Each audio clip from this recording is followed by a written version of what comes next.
আসসালামু আলাইকুম রহমতুল্লাহি ওবরাকাতুহ। আলহামদুলিল্লাহ, অতিরিক্ত বৃষ্টি আমাদের এখানে হচ্ছে, তারপরেও দিনের খেদমতের উদ্দেশ্যে, কোরআনের খেদমতের উদ্দেশ্যে ফজরের নামাজের পর এই প্রচুর পানিতে আলহামদুলিল্লাহ হেঁটে হেঁটে রাস্তা দেখা যাচ্ছে না, এতটা পরিমাণ পানি। তারপরেও কোরআনের খেদমতের উদ্দেশ্যে গুটি গুটি পায়ে হেঁটে গেলাম।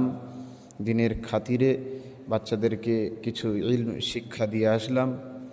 আল্লাহ পাকের অশেষ মেহেরবানিতে রাস্তায় দেখছেন প্রচুর পরিমাণে পানি, প্রচুর পরিমাণে পানি। ছোট্ট ঢালাই রাস্তা, সেখানেও পানি আটকে রয়েছে। আবার এই এতটা পথ অতিক্রম করে আস্তে আস্তে গিয়েছিলাম। এই পিচের রাস্তা ফেলে আবার যেতে হয়। আর এই যে বাড়িটা দেখছেন, এটা আবদুল্লাহ ভাইয়ের বাড়ি, আষাঢ়িয়া নারায়ণপুরেতে অবস্থিত। খুব সুন্দর একটি বাড়ি তিনি নির্মাণ করেছেন। আবার এই একটি রাস্তা প্রচুর পানি, মানে পিচ রাস্তা থেকে রাস্তা নেমেছে তো পানি, বাড়ির সামনেও প্রচুর পরিমাণে পানি। আল্লাহ পাকের অশেষ শুকরিয়া, খেদমত কমপ্লিট করে আস্তে আস্তে মসজিদের মধ্যে চলে আসলাম, গন্তব্যস্থলে পৌঁছে গেলাম। আমার জন্য সকলে দোয়া করবেন, আমার আল্লাহ পাক রব্বুল আলামিন এই ক্ষুদ্র খেদমতকে যেন নাজাতের ওসিলা বানিয়ে দেন। আল্লাহুম্মা আমিন।